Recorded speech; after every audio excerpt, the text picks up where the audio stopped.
అస్సలాము అలైకుం వరహమతుల్లాహి వబర్కాతుహు. నేను ఖురాన్లో చిన్న చిన్న సూరాల యొక్క అర్థం చెప్తానండి. మీకు ఇంకా సూరాల యొక్క అర్థం తెలుసుకోవాలనుకుంటే ఒకసారి నా ఛానల్లోకి వెళ్ళి మీరు చూడొచ్చు. కానీ ఈసారి అయితే మాత్రం నేను సూరా అల్ బక్రా యొక్క అర్థం చెప్దామని అనుకున్నానండి.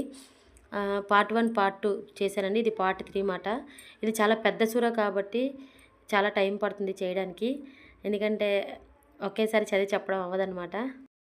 పిల్లలతో కొంచెం చదవడానికి కొంచెం ఇబ్బందిగా ఉందన్నమాట. వాళ్ళ అల్లరే వినబడుతుంది. అందుకనే కొంచెం కొంచెంగా సూర చదివి చెప్పాలని అనుకున్నాను. నేను చదివే విధానంలో తప్పులు ఉన్నట్టయితే క్షమించండి. మీరు కూడా చదివే ప్రయత్నం అయితే చేయండి. చదవడం అవనట్టయితే కనీసం వినే ప్రయత్నమైనా చేయండి. అలాగే నా వీడియోని అందరూ చూస్తున్నారు కానీ లైక్ చేయట్లేదు. ఇంకా మీరు లైక్ చేయడం వల్ల 10 మందికి వెళ్తుందండి. ఖురాన్ యొక్క అర్థం తెలుసుకుంటారు కదా, ఆ సవాబ్తోనైనా నా వీడియోని లైక్ చేయండి. ఇంకా షేర్ కూడా చేయండి. సబ్స్క్రైబ్ కూడా చేసుకోండి. పార్ట్ 2లోనేమో నేను 64 ఆయతుల వరకు చదివి చెప్పానండి. ఇప్పుడు పార్ట్ 3లోని 65వ ఆయతు నుంచి చదివి చెప్తున్నాను. ఇప్పుడైతే నేను చదవడం మొదలు పెడుతున్నానండి. ఔజుబిల్లాహి మినష్ షైతానిర్ రజీం. బిస్మిల్లాహిర్ రహమానిర్ రహీం. సబ్బత్ శాసనం ఉల్లంఘించిన మీ వారి గాథ మీకు బాగా తెలుసు. మేము వారిని అందరూ అసహ్యంగా నీచంగా చూసే కోతులుగా మారిపోండి అని శపించాము. ఈ విధంగా మేము వారి ముగింపును ఆ కాలం వారికి, భావితరాల వారికి ఒక గుణపాఠంగాను, భయభక్తులు కలవారికి ఒక హితోపదేశగాను చేశాము. ఈ సంఘటనను కూడా గుర్తుకు తెచ్చుకోండి.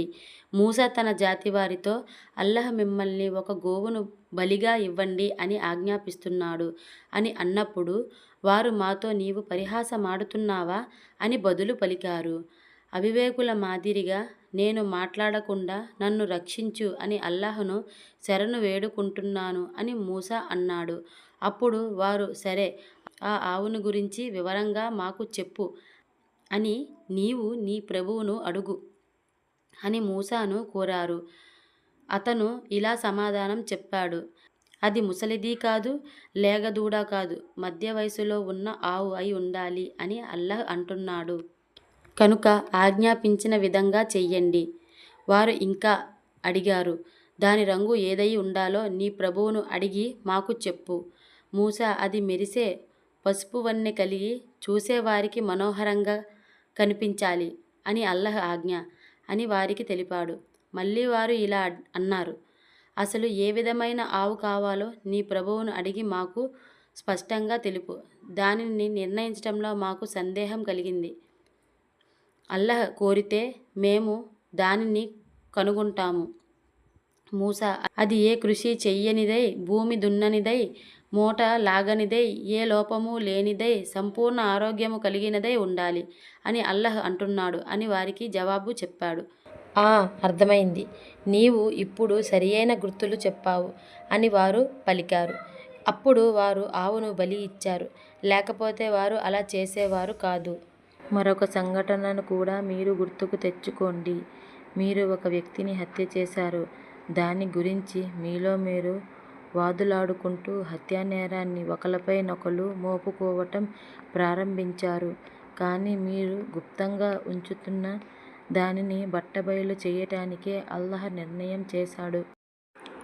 కనుక మేము హతుని శవాన్ని దాని ఒక భాగంతో కొట్టండి అని వారిని ఆజ్ఞాపించాము. చూడండి, మృతులను అల్లాహ్ ఎలా బ్రతికిస్తాడో మీరు అర్థం చేసుకోవాలని తన సూచనలను మీకు ఎలా చూపుతాడో. కానీ ఈ సూచనలను చూసిన తరువాత కూడా మీ హృదయాలు కఠినమైపోయాయి. పాషాణాల మాదిరిగా కాదు, వాటికంటే కూడా కఠినమైపోయాయి. ఎందుకంటే రాళ్లలో కొన్నిటి నుండి సెలయేళ్లు ప్రవహిస్తాయి. కొన్ని పగలగా వాటి నుండి నీరు చిమ్ముతుంది. మరికొన్ని అల్లాహ్కు భయపడి కంపించి నేలకొరుగుతాయి. జాగ్రత్త, మీరు చేస్తున్నదంతా అల్లాహ్కు తెలియకుండా లేదు. ముస్లిములారా, వారు మీ సందేశాన్ని విశ్వసిస్తారనే ఇంకా మీరు ఆశిస్తున్నారా? వాస్తవానికి వారిలోని ఒక వర్గానికి అల్లాహ్ ప్రవచనం విని బాగా అర్థం చేసుకుంటూనే బుద్ధిపూర్వకంగా దానిని తారుమారు చేసే అలవాటు ఉంది. ప్రవక్త ముహమ్మదును విశ్వసించిన వారిని వారు కలిసినప్పుడు మేము ఆయనను విశ్వసించాము అని అంటారు.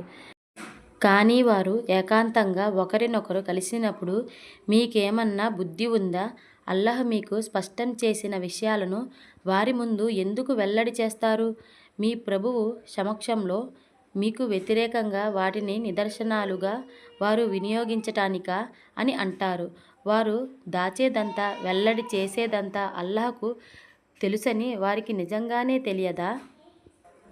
వారిలో నిరక్షరాస్యుల వర్గం మరొకటి ఉంది. వారికి గ్రంథ జ్ఞానం ఎంతమాత్రమూ లేదు. లేనిపోని ఆశలను, కోరికలను పెంచుకొని కేవలం వట్టి ఊహలతో జీవిస్తూ పోతున్నారు. షరియత్తు గ్రంథాన్ని స్వహస్తాలతో రచించి తద్వారా తుచ్చ ప్రయోజనం పొందే నిమిత్తం ఇది అల్లాహ్ వద్ద నుంచి వచ్చింది అని ప్రజలకు చెప్పేవారికి వినాశనం తప్పదు. వారి ఈ స్వహస్త లిఖిత రచన కూడా వారి వినాశనానికి దారితీస్తుంది. వారి ఈ సంపాదన కూడా వారి సర్వనాశనానికి కారణభూతం అవుతుంది. ఇంకా వారు నరక జ్వాలలు మమ్మల్ని ఏమాత్రం ముట్టుకోవు. ఒకవేళ మాకు శిక్ష పడినప్పటికీ అది కేవలం కొన్ని రోజులు మాత్రమే అని అంటారు. వారిని అడగండి, అల్లాహ్ నుండి మీరేమన్నా వాగ్దానం పొందారా? ఆయన దాన్ని భంగం చెయ్యలేకపోవటానికి? లేక అల్లాహ్ బాధ్యత వహించినట్లు మీకు తెలియని విషయాలను మీరు అల్లాహ్కు ఆపాదించి చెబుతున్నారా? అసలు నరకాగ్ని మిమ్మల్ని ఎందుకు ముట్టుకోదు? పాపం సంపాదించి పాపజాలంలోనే ఇరుక్కుపోయేవారు నరకవాసులు. వారు నరకంలోనే శాశ్వతంగా ఉంటారు. విశ్వసించి మంచి పనులు చేసేవారే స్వర్గవాసులు. వారు స్వర్గంలోనే శాశ్వతంగా ఉంటారు. మేము ఇశ్రాయేలు సంతానం నుండి మరొక వాగ్దానం తీసుకున్నాము. దానిని కూడా జ్ఞాపకం తెచ్చుకోండి. అల్లాహ్ను తప్ప మరెవరినీ ఆరాధించకూడదు. తల్లిదండ్రులను, బంధువులను, అనాథులను, నిరుపేదలను ఆదరించాలి. ప్రజలను సహృదయంతో పలకరించాలి.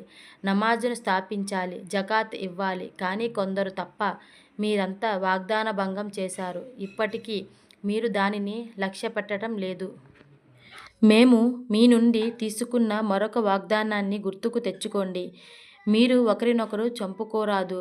గృహాల నుండి బహిష్కరించుకోరాదు. దానిని మీరు అంగీకరించారు. దానికి మీరే స్వయంగా సాక్షులు. కానీ మీరే నేడు మీ సోదరులను సంహరిస్తున్నారు. మీలోని ఒక వర్గం వారిని మీరు వారి ఇండ్ల నుంచి బహిష్కరిస్తున్నారు. దౌర్జన్యంగా, అన్యాయంగా మీరు వారికి వ్యతిరేకంగా మూటలను కడుతున్నారు. వారు మీ వద్దకు యుద్ధ ఖైదీలుగా వచ్చినప్పుడు వారి విమోచనా ధనం విషయంలో మీరు బేరం చేస్తున్నారు. అసలు మీరు వారిని ఇళ్ల నుండి బహిష్కరించటమే అధర్మం. మీరు దైవ గ్రంథంలోని ఒక భాగాన్ని విశ్వసించి మరొక భాగాన్ని తిరస్కరిస్తారా? మీలో ఇలా చేసేవారిని ఇహలోక జీవితంలో ఘోర అవమానానికి, పరలోకంలో తీవ్రమైన బాధకు గురి చేయటం తప్ప మరొక శిక్ష ఏముంటుంది? మీ చేష్టలు అల్లాహ్కు తెలియకుండా లేవు. జాగ్రత్త! పరలోకాన్ని విక్రయించి దానికి బదులుగా ప్రాపంచిక జీవితాన్ని కొనుక్కున్నవారు వీరే. కనుక వారికి పడే శిక్ష తగ్గదు. వారికి ఏ సహాయమూ లభించదు. మేము మూసాకు దివ్య గ్రంథం ప్రసాదించాము. అతని తరువాత వరుసగా ప్రవక్తలను పంపాము. చివరకు మరియం కుమారుడైన ఈసాకు స్పష్టమైన సూచనలు ఇచ్చి పంపాము. పరిశుద్ధాత్మ ద్వారా అతనికి సహాయం చేశాము.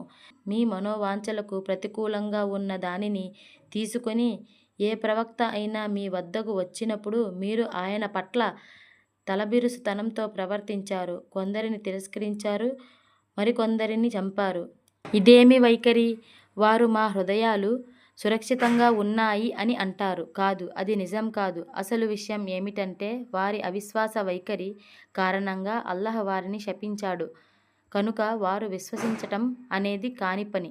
అల్లాహ్ నుండి వారి వద్దకు ఇప్పుడు వచ్చిన గ్రంథం పట్ల వారి ప్రవర్తన ఎలా ఉంది? వారి వద్ద పూర్వం నుండే ఉన్న గ్రంథాన్ని ఈ గ్రంథం ధృవీకరించినప్పటికీ దీని రాకకు ముందు అవిశ్వాసులపై విజయం ప్రసాదించు అని వారు ప్రార్థిస్తూ వచ్చినప్పటికీ తీరా అది వచ్చిన తరువాత వారు దానిని గుర్తించి కూడా తిరస్కరించారు. అటువంటి తిరస్కారులపై అల్లాహ్ శాపం అవతరించుగాక. తమ హృదయాలను తృప్తిపరచటానికి వారు అనుసరించే మార్గం ఎంత నీచమైనది. అల్లాహ్ తన ఇష్టానుసారం తన దాసులలోని ఒకరిపై తన అనుగ్రహం అవతరింపజేశాడనే ద్వేషం వల్ల వారు అల్లాహ్ పంపిన ఆ ఉపదేశాలను తిరస్కరిస్తున్నారు. కనుక వారు ఆగ్రహంపై ఆగ్రహానికి గురి అయ్యారు. ఇటువంటి అవిశ్వాసులకు తీవ్ర పరాభవంతో కూడుకున్న శిక్ష పడుతుంది. వారితో అల్లాహ్ అవతరింపచేసిన దానిని విశ్వసించండి అని అన్నప్పుడు, మా ఇశ్రాయేలు వంశంలోని వారి వద్దకు వచ్చిన దానిని మాత్రమే మేము విశ్వసిస్తాము అని అంటారు. తమ గ్రంథం కానటువంటి ప్రతి దానిని, అది సత్యమైనప్పటికీ, వారి వద్ద పూర్వం నుండే ఉన్న దానిని అది ధృవీకరించినప్పటికీ వారు దానిని తిరస్కరిస్తారు. సరే, వారిని ఇలా అడుగు, మీ వద్దకు వచ్చిన దానినే మీరు మనఃపూర్వకంగా విశ్వసించే వారే అయితే, ఇంతకు పూర్వం ఇశ్రాయేలు వంశంలో పుట్టిన అల్లాహ్ ప్రవక్తలను ఎందుకు హత్య చేస్తూ వచ్చారు? ఎంత స్పష్టంగా ఉన్న సూచనలను మూసా మీ వద్దకు తీసుకువచ్చాడు. అతను కొంచెం అటు పోగానే మీరు ఆవుదూడను ఆరాధ్య దైవంగా చేసుకున్నారు. ఎంత దుర్మార్గులు మీరు! మేము తూర్ పర్వతాన్ని ఎత్తి మీపై నిలిపి మీతో చేయించిన ప్రమాణాన్ని కూడా గుర్తుకు తెచ్చుకోండి. మేము మీకు చేస్తున్న ఉపదేశాలను స్థిరంగా పాటించండి, జాగ్రత్తగా వినండి అని మేము నొక్కి చెప్పాము. మీ పూర్వీకులు మేము విన్నాము కానీ శిరసావహించేది లేదు అని చెప్పారు. అసత్యారాధన వల్ల వారి హృదయాలు ఆవుదూడ మీద ప్రేమతో నిండిపోయాయి. ముహమ్మద్, వారితో ఇలా చెప్పు, మీరు విశ్వాసులే అయితే ఈ చెడు చేష్టలను చెయ్యండి అని ఆదేశించే మీ ఈ విశ్వాసం చాలా విచిత్రమైనది. ఇంకా వారిని ఇలా అడుగు, ఒకవేళ అల్లాహ్ వద్ద పరలోక నివాసం మానవులందరికీ కాక కేవలం మీకు మాత్రమే ప్రత్యేకించబడితే, మీరు మీ ఈ అభిప్రాయంలో సత్యవంతులే అయితే మీరు మరణాన్ని తప్పక కోరాలి. వారు ఎప్పటికీ మరణాన్ని కోరరు అనే విషయాన్ని నమ్ము. ఎందుకంటే వారు స్వహస్తాలతో సంపాదించి అక్కడకు పంపిన దాని కారణంగా వారు అక్కడికి వెళ్ళడానికి ఇష్టపడ్డారు. ఈ దుర్మార్గుల మనస్తత్వం అల్లాహ్కు బాగా తెలుసు. జీవితం పట్ల అందరికంటే ఎక్కువ వ్యామోహం వీరిలోనే ఉందనే విషయం నీవు గ్రహిస్తావు. ఈ విషయంలో వారు ముష్రికులనే మించిపోయారు. వారిలోని ఒక్కొక్క వ్యక్తి ఏదో ఒక విధంగా 1000 సంవత్సరాలు బ్రతకాలని కోరుకుంటాడు. కానీ దీర్ఘాయుర్దాయం వారిని శిక్ష నుండి ఎంతమాత్రం తప్పించలేదు. వారు ఏ ఏ పనులు చేస్తున్నారో వాటిని అల్లాహ్ చూస్తూనే ఉన్నాడు. ప్రవక్త, వారితో ఇంకా ఇలా చెప్పు, జిబ్రీల్ పట్ల విరోధం ఉన్న ప్రతివాడు ఈ యథార్థాన్ని గ్రహించాలి. అల్లాహ్ ఆజ్ఞతోనే అతను ఈ ఖురాన్ను నీ హృదయ ఫలకలపై అవతరింపచేశాడు.